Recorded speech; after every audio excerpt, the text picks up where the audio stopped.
The issue is about double allegiance. As today's writers do not solely belong to anywhere, and many of us belong to two or three cultures at the same time. So I would start with asking Mr. Benyamin to talk about this unique situation that the globalization and English being the dominant language for this entire globalization, what you call it, enter in this globalization situation.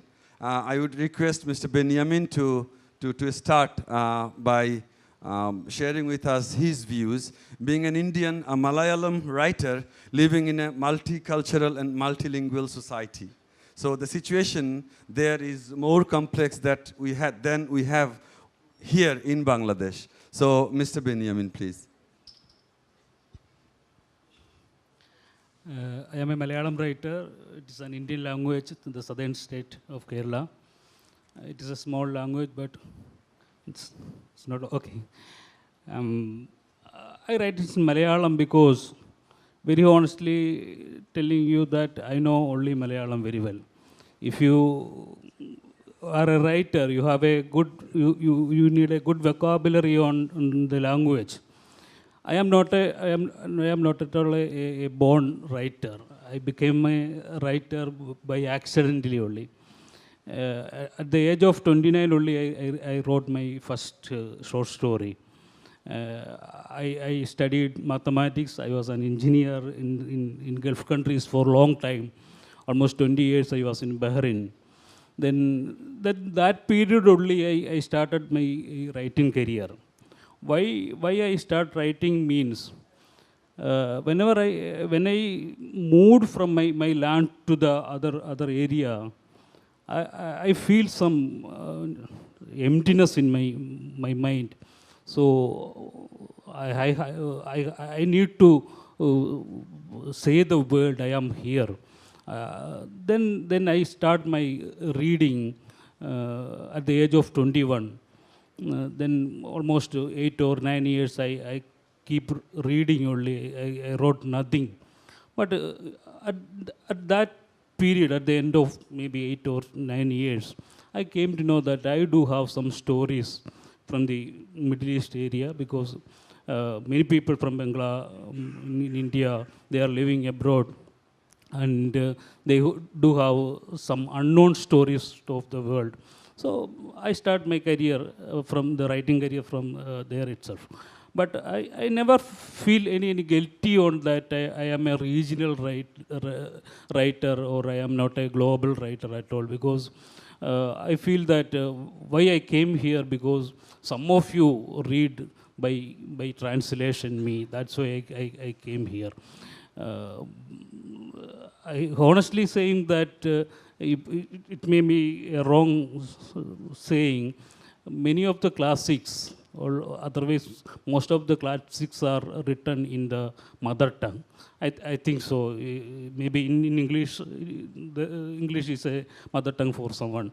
What I feel that if you write a good fiction work, or if you write a good one, it should reach some way it is to the others by the translation. This is what I am saying that. By luckily, I am coming from a good language that is promoting literature. My novel, God Days, it is sell almost 100,000 copies in my own language, and it is the publishing industry in my language is going very well. And another novel, Yellow Lights of Death, my own novel, it is sold almost 50,000 copies. Don't think that I am a Chetan Bhagat of my own language, not like that, or Dan Brown of, but the academically also it is acclaimed. That is my happy, because it is a study book in 4 universities, and it received so many awards also. Why I write in Malayalam means I dream in Malayalam. I am thinking in Malayalam only. That's why I write in Malayalam. If I am dreaming, Gabriel Garcia Marquez in my dream, he may speak me in Malayalam only. That's why I write in Malayalam. In this global stages, or English is its prominent language. What I am thinking is the regional languages are spreading across the world by the internet. Malayalis from the Kerala, they traveled all around the world and living across, but they didn't have a chance to speak or write anything in Malayalam before internet. But nowadays they do have a lot of chances to write in their own language or our own language, I think the regional language is spreading across the world than before. So I doesn't have any guilty on writing my own language, and I am so proud in my language.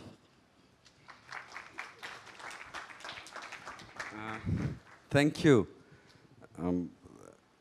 Thank you, Benyamin. He doesn't have he has only one name. Interesting. What is your full name, if we may know? My original name is Benny Daniel. This is my pen name, Benyamin. Good. Thank you. Thanks for sharing with us your experiences. Now I will give the microphone to my teacher, ex-teacher, former teacher, Mr. Syed Manzoorul. But before going into that, I would like to draw his attention to an interesting observation. I just finished reading a novel by Junot Diaz. I don't know if you know the name. He's a famous writer nowadays. He's from Dominican Republic, and his stories we regularly see in New Yorker. So, that kind of writer he is. He just won the Pulitzer Prize last year. So, interestingly, in the novel, the half of the novel, if you do a word count, you will see that it is in Santo Domingo language. So, from Dominican Republic, he has settled in New York, and he is now torn between two cultures, two languages, and his characters are also sometimes speaking English, sometimes Dominican Republic, Spanish, Latino kind of a, Cockney language. So I will ask Mr. Islam that, I have found this interesting, that this in-between language, not English, not Latino, but it has generated some creative fusion, and that gives a cross-cultural energy. So for the writers who are somewhere in between and torn in that, being tortured, but that is also giving creative energy. So I would like Mr. Islam to say a few words about it. All right, I'll come to that, but before that, let me ask you, have you been translated into Bangla? No. And not Benyamin. So we are talking of two South Asias here. One South Asia reaching the world, one South Asia writes in English and reaches the world. Another South Asia doesn't write in English and cannot reach the world, and cannot even travel across the regions. So your novels are read by basically Marathi readers, those who know the language. Then in English translation maybe around the world. But what about South Asian translations? Why not in Bangla? It would have been wonderful if most of the audience could have read any of the books by any of the writers. That shows that it's not that they don't want to be published, to be translated into Bangla or any other languages. The publishing houses which do not want to patronize this kind of translations. Benyamin talked about writing in a sort of small language, that's what. I write in a language which has 210 million speakers. If I assume about 40% are not literate enough to read books, then still it's a staggering number. But how many books are produced, and how many copies are sold? If I can sell 5,000 copies, I feel myself very fortunate. It's because big money is not coming to publishing here. So there is a huge connection between how the global world moves, the world of late capital moves, and what happens to the publishing industries. The connection is something that we don't like to mention, but this is there. Indirectly controlling who writes what, which book gets published where. Even then, then we have other divides to talk about. Chinmoy Guho is from West Bengal. His books are not available here. My books written in Bangla are not available in Calcutta to the West Bengal readers. So there is another boundary, another chasm which you cannot cross. So there are so many variables that a writer faces, so many obstacles put by all kinds of institutions and people, the mindsets, political mindsets, for example. Why doesn't a Bangla book from Bangladesh travel to Calcutta? Well, ultimately, everything is bogged down by political decisions. It's the leaders up there in Delhi or in Dhaka who will decide which books goes where. And then there is, of course, the late culture of banning people, banning books. And so somebody, and then, of course, on the other side of the coin is writing for the gallery. So everything makes it very complicated. In this complicated mix, Mashrur has added the last one, which is, how do you negotiate language? Do you feel that you are in between? I believe a writer's fate is to be inhabiting an in-between land. He is imaginative. He sometimes is a person full of protest. He is an iconoclast. He doesn't like establishments, institutions. That sets him apart from run-of-the-mill, public, so to say, who do not really care about all these things. Then a writer, by definition, is somebody who is opposed to establishment. I mean, this is the general sense I'm speaking about. There are some writers who might not believe in that. And then he is literate, and there are so many people out there who even cannot read and write. So in a country where about 35% cannot read, I speak a language which is I'm supposed to refine and redefine and refine. What about those people who cannot even read a book? So that kind of a space that I create for myself has to be in between, because it is placed in a very difficult juncture. If everyone could read, if everyone could afford to buy books, if everyone could have the kind of education which would open their minds, and then if everyone could organize these kinds of festivals, everyone was welcome to it, then I would feel that most of the windows have been opened. But as it happens, writers live in a world where windows remain closed. We have to force open these windows. Yesterday, Nayantara Sahagalji talked about opening these windows, right? And we are opening these windows, and that's our basic fight. Then comes the question of what I do to my language. I use a language which is very much my own. I do not follow any writers because I grew up in a tradition of oral storytelling. I had two gurus in my childhood who taught me how to manufacture stories. One was a Hindu lady who used to put us around a circle around her and tell stories. And while she was telling a story, she just did everything that she used to do. She was making her betel nut leaf and betel nut thing, suspending the stories, and we would be very restless. We used to call her Dida. So, Dida, where is the story? She would say, well, a story doesn't really go away anywhere. So that taught me a lesson. There is a story. You just have to get it. You can't be impatient about it. Second thing, her language. She was the same language, but every telling was a different telling of the story. That power with language, manipulating language, and she had a very keen eye on our emotions. Just when we were so excited about what is happening with the prince, she would suspend the story. And then ask her, this is very interesting, ask her to finish the story ourselves. She would say, what happened to the king? I used to kill the prince, just for the heck of it. And other listeners would be sort of pounding on me, what? You cannot do that, it's unthinkable. I said, well, princes die in real lives. Why not this one before he meets the princess? It happens in life. The other person was a domestic help. He's a very tall man, very sturdy built. So he put me on his shoulders, so had a beautiful aerial view of the world. And he used to sing and act stories. So when I started writing, I believed that this kind of language in which the imagination of the ordinary life, our everydayness, resonates, should be the language I must pick up. I must also use a form which is not rigid, which is not really readerly, kind of you just struggle with words, struggle with meanings, you go for the allegorical meaning, you go for the satirical meaning.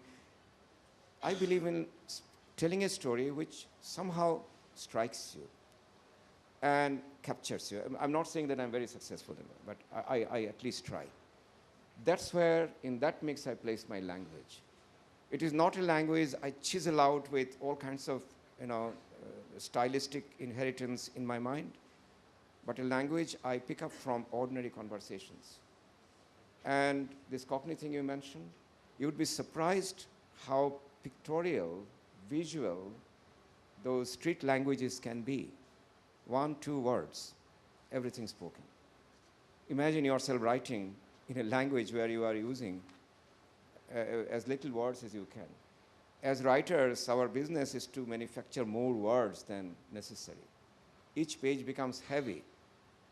And those people speaking on the streets, in the buses, in transports, they don't use many words, just the bare minimum. So less is more. That's the kind of motto that I feel. Thank you, sir. Just for your information, Mr. Islam said after Benyamin finished that we do not get these regional books written in Indian regional languages in Bangla, which is true. But for information, one of the most famous books of Malayalam ever written, that kind of novel it is, Pathumma's Goat, Pathumma's Chagol in Bangla by Vaikam Muhammad Bashir is available in our language, Bangla language, the language that is the language of Benyamin also. So we would like to see in future your book, another book, Goat Days, translated into Bangla. We hope you get a translator here. Yes, to bring the tradition of goats. So Pathumma's Chagol, Pathumma's Goats, that is there available in Bangla, which is a very fantastic, very simple, very interesting novel of a very poor man. So now I will ask Mr. Kiran Nagarkar, our Marathi novelist here, to shed light on this post-colonial positioning of English as a global language, which is also posing a barrier to us, the writers who are writing in their own mother languages. Mr. Nagarkar. Can you hear me? Okay.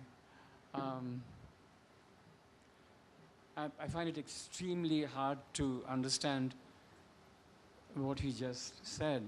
That can you hear me now? Even louder. Okay, I should speak louder. Okay, I'm sorry. That Bengali books from Bangladesh don't make it to Calcutta. Well, if this is not a comment on our society, then I don't know what is. I mean, this is just appalling. No, I understand, but I mean, good Lord, why is that the case anyway? Because there is not the kind of bridge that is required. Let's say if your books were to be translated into Malayalam. I have just come to a second decision just now. I think I'm going to switch to Malayalam, okay? Let me tell you about my one and only novel in Marathi. It's called Satsakam Trecharis, that's 7643.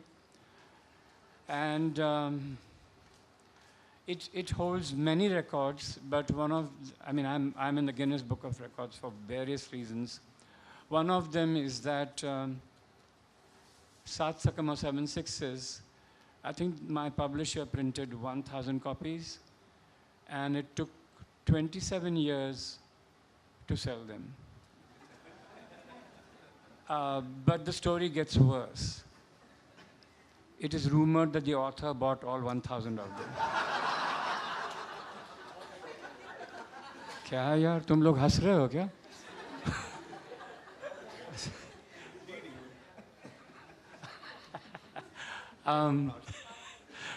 But to come back to, I'm also supposed to be a bilingual author, okay?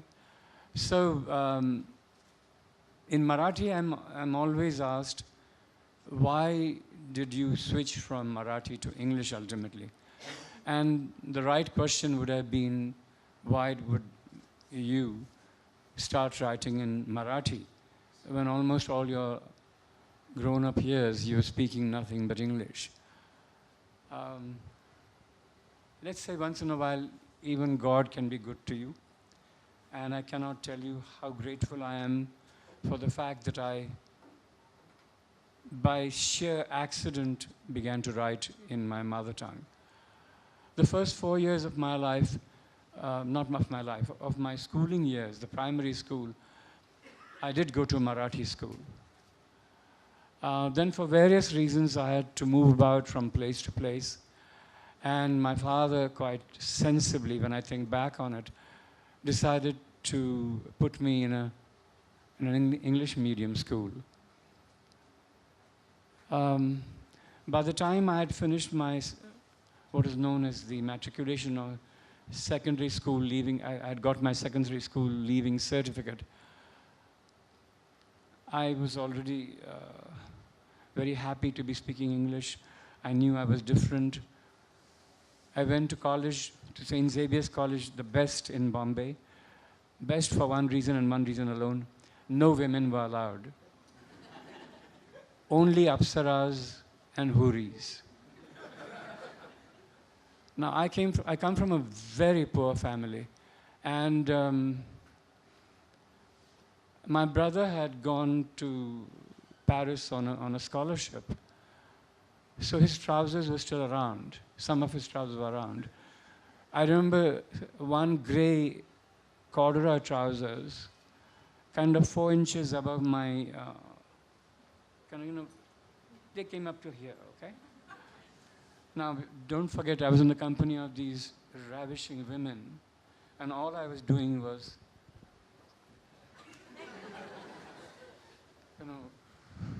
life is difficult. By the grace of God, I told you I have many, many, many records that I've set, and you should look up the Guinness Book of Records.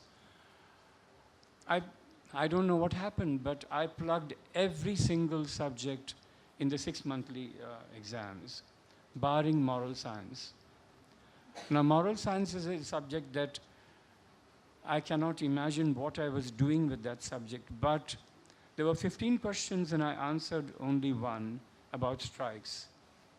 And the question was, what would your stance be if there was a strike in a mill area? This is a question that nobody should ask an Indian, because as a good Indian, I said, it's possible that both people were right, And I got 65 marks for that. By the time that it was time to get to to write my final papers, I had got typhoid followed by smallpox. So the question of writing papers was not there at all. And just because I got 65 or 64 marks in my terminals, the vice principal wrote, failure condoned.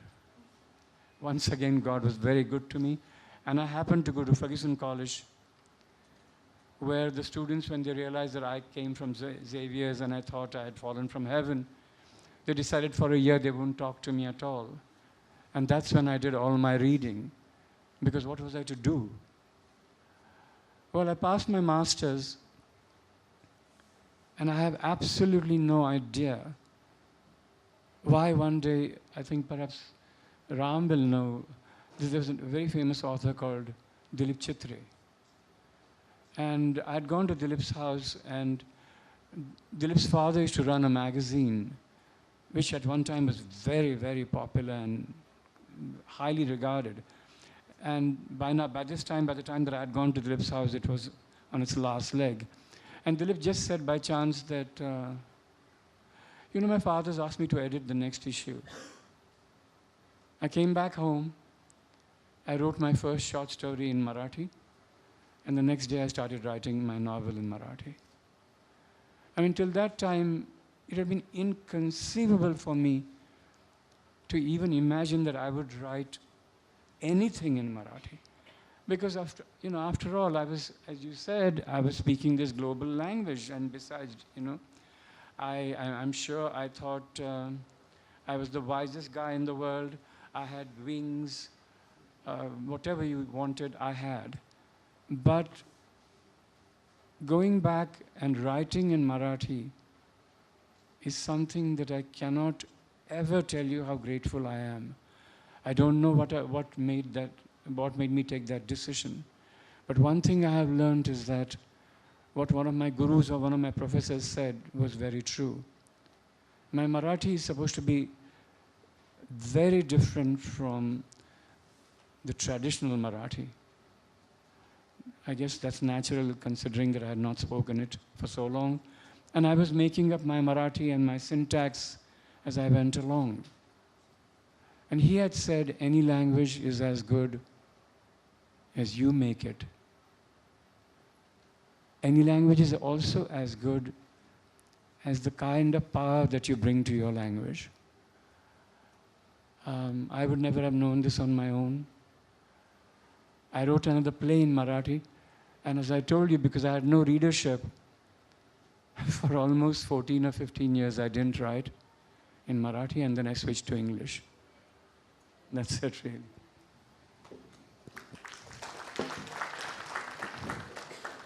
Thank you. We all enjoyed what Mr. Nagarkar has just said. Just for information, I completed my honors from the same college, St. Xavier's, Mumbai. It's good to know that you are a JVS alumni.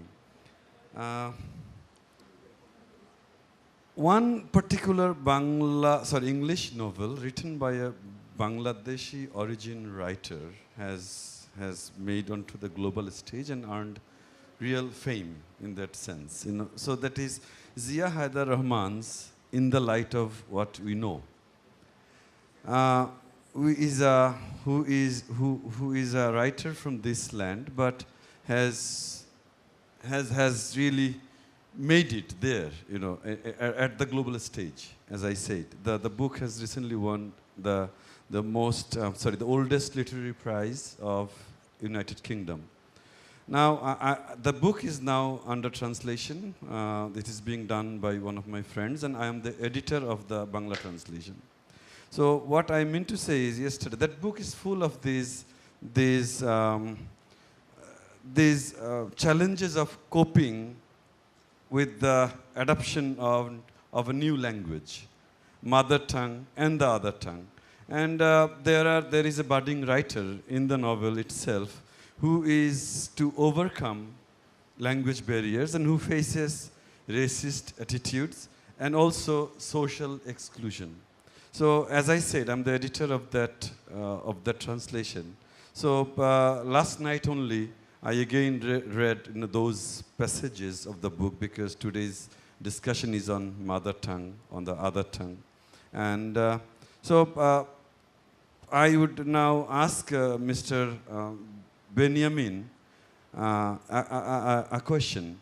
He is a Malayalam writer living in a large Indian society which is Hindi dominated.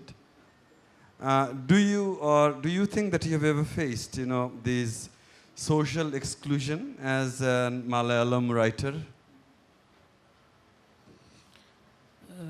Let me start with English as a global language. But we have to think about that, how much it is reachable to the common people. We should think about outside the premises. We are thinking only about these premises only. A large community is living outside these premises. If you want to reach to the real reader, we have to be translated into the regional language. You mentioned about Vaikam Muhammad Bashir, our legendary writer. he was so lucky because he got a good translator like E.M. Asher. He came over there in my land and he studied Malayalam for Bashir only. Even though I wonder how it is translated into Bangla because it is so colloquial, Bashir, it is a very untranslatable writer. That is the beauty of regional writing. This is what I am thinking. Beauty of regional writing is it is not a polished language. It is not addressing everybody. English, if you are writing in English, you have to think about the global reader. It should address anybody in the world. The most good example from our language is none other than Arundhati Roy.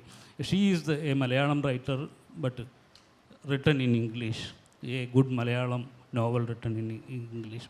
But as a regional writers, we are so colloquial, we are not bothered about how much it is translatable or how much it is, but that is the real life of common people, real language of common people, or real culture of common people. From there only we can see the real life, I think. If you are thinking about the common reader, you may lose the beauty of language or beauty of life. We may say that sometimes the history is the story of winners. Maybe I am saying that regional writing is the story of losers. That is, you may don't know what they are leading or what type of life they are leading in their country. By regional writing only we can get the real sense of life. This is what I am thinking on. But unfortunately, the publishers are not interested to translate from regional writing to regional writing. I think from the Marathi, V.S. Kandakar is the last person translated into Malayalam. Maybe Sharan Kumar Limbala is there because of some other issue. We are even the readers also not interested in if it is a translatable from a regional language. They are not translated, not interested to read. We think about the Perimal Murugan's issue. The book One Part Woman, it is translated into English long time back, but there is an issue came over to India and the author himself declared his death as a writer. He is threatened by the caste issue. Then all of a sudden the readers came out and started to read Perimal Murugan. That is something pathetic situation. He has to be read even before. But readers having a tendency to read from the English or some other. We read so many Latin American readers, but we don't know what is writing in Bangla, Marathi, or Tamil or something. This has to be changed. This is what I am thinking. As a writer, nothing else. Very interesting discovery that in India, Mr. Benyamin is saying that regional, publishers is not interested in translating books coming out from a regional language and getting translated into another regional language.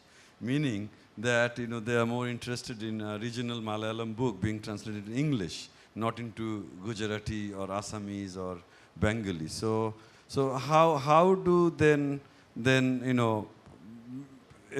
there is only one option for a writer these days, to be read globally. That is his works, if it is being translated into one global common language, which is English. So that's the situation. Now I would again give Mr. Islam the microphone to share his views. Please tell me, are you trying to tell me that whatever two languages that you have in Bangladesh, can you hear me? Sorry, my mistake. I believe there are a few other languages in Bangladesh apart from Bengali. Actually, we are not as multilingual or multicultural as yours, but there are few small groups of people They have their own language, like Chakma language, like Murong language, Hajong language, but those are spoken, and some of the languages doesn't have a written alphabet.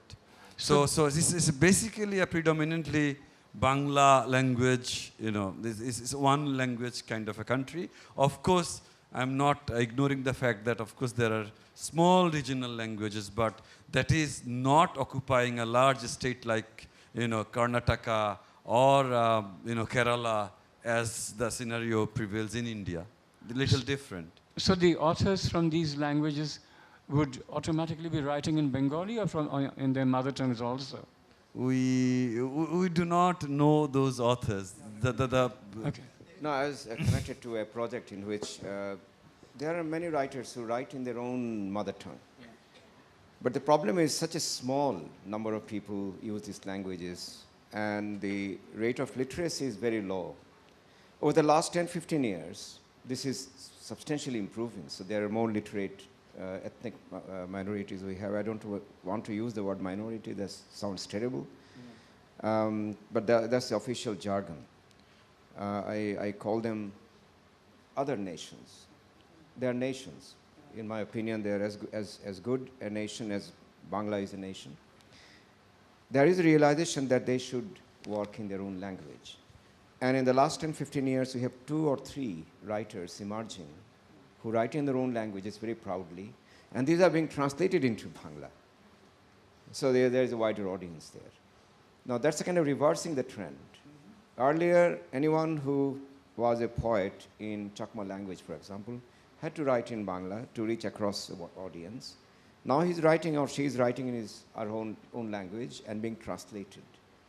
And that is something that is contributing to a greater understanding of the idea of ethnicity, which somehow in post-colonial debates gets marginalized.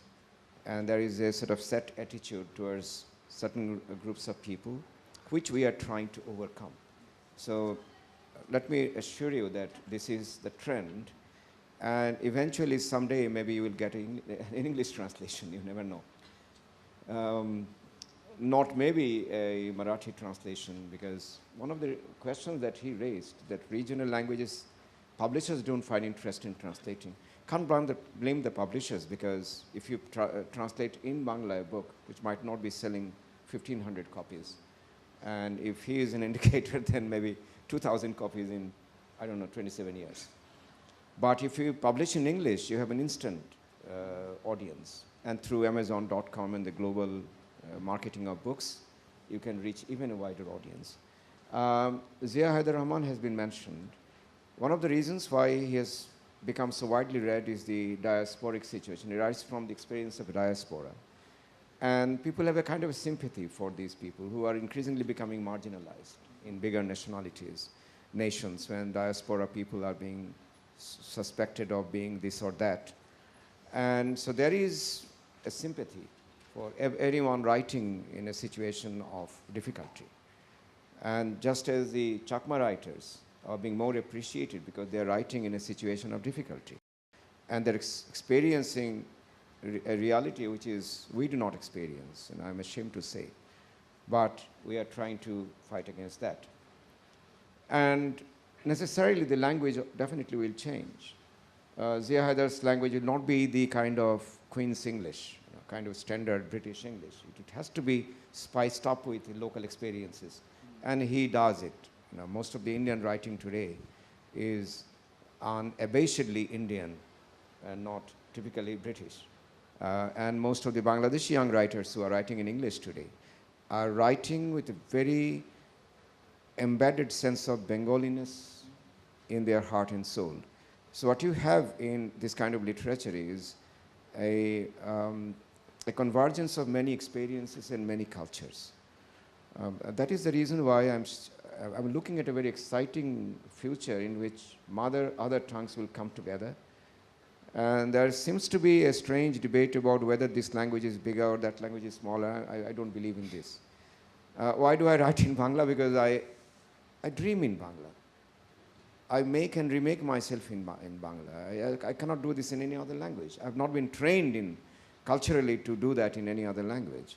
If I write one day in English, probably that would be as a kind of a secondary attempt to expand my readership.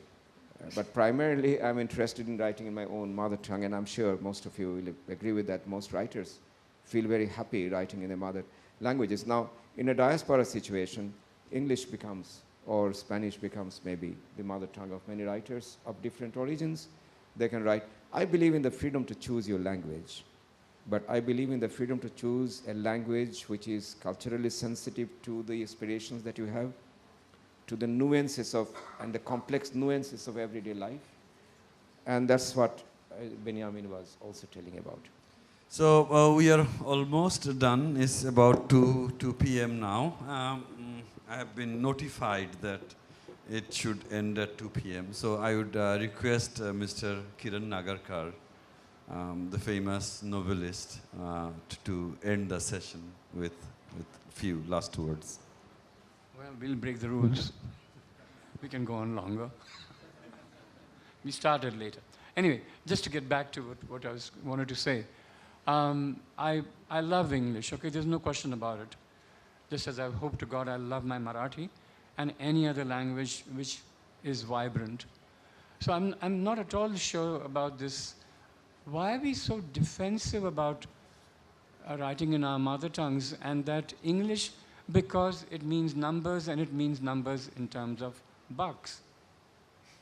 That's it, isn't it? And let's not forget for a minute that the majority of writers writing in English and from England or America can barely survive. They have to have regular jobs. So this, I'm not understood why we are so stuck on English. I write in English. As I said, I met M.T. Vasudevan, one of the finest authors from Kerala. And he had made 2 movies, both of them had failed. And he said that was the year when he was sure he wouldn't have to pay any taxes. And he said, oh, then the book sales, the numbers for the book sales came in, and now I have to pay taxes. I want to write in Malayalam, okay? So if it's money, let's not get confused about this. If you want to write in English because it suits you, that's perfectly fine. We have 22 or maybe 24 languages in India. And perpetually, those who write in English and those who write in the so-called bhasha or regional languages, they're always trying to say something awful about the others, okay? And the impression given is that the bhasha writers, 22 or 24, I don't know how many, as if they become one, they combine, and they feel that their anger is against English. But this is again complete rubbish. I think there are hardly any Maharashtrians who are reading Malayalam. What is this nonsense? Or do you think we are interested in our neighbors? Gujarat is one of my neighbors. Karnataka is one of my neighbors. We don't give a damn. So this anger in India about English is completely fake. And there are authors in my mother tongue anyway, who have been promoting the notion, and the government is accepting this, the government of my state, that until the child is grown up, he should be studying only in his mother tongue. What crap is this? 4 languages is something that a child can pick up without any effort. And his mind is switching from language to language. Whenever he sees a person who speaks, let's say, Gujarati in Maharashtra, he'll automatically switch to Gujarati. There's not a single second that he'll take. So, to undermine the children's intelligence, I think this is terrible, the terrible thing that we are doing. And we are speaking about mother tongue and other tongues, but come on, in India, if my language is one of them, there are 23 other tongues. We don't talk about that. I find this bizarre. Anyway, enough of me.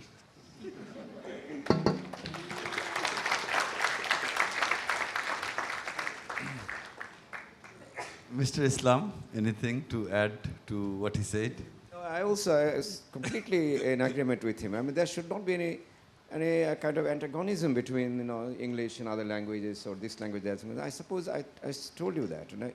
You write in a language in which you are comfortable with, which responds to all the things that you want to write. And if you are very happy with that, any language will do. And that's why marginalizing a language, I suppose, a worst crime in the name of politics or in the name of state policy. And you're forgetting, if I may add, that every 15 days one language dies. Can you believe this? There are hardly any languages left. I mean, if novels or writing is an endangered species, can you imagine how much more endangered languages are? Benyamin, just 1 minute. I think the main issues what we are facing is the 2-3 issues. That is, one is lack of good translators. From Malayalam to Bangla, it is not at all possible through other than through English. Then all the everything is lost from that translation. Other thing, it is certainly many of the regional writings are not addressing to the global readers. It is not addressing at all to the global readers, and it is not reachable at all. Third, it is so colloquial, and it is so untranslatable. Many of the regional writings are. Certainly, other thing is lack of publishers. These are the issues we are facing nowadays. This is what I am thinking about whenever about the translation. Okay, that's all. Good. Thank you, everyone, for being with us. Let the 1,000 flowers bloom. Thank you.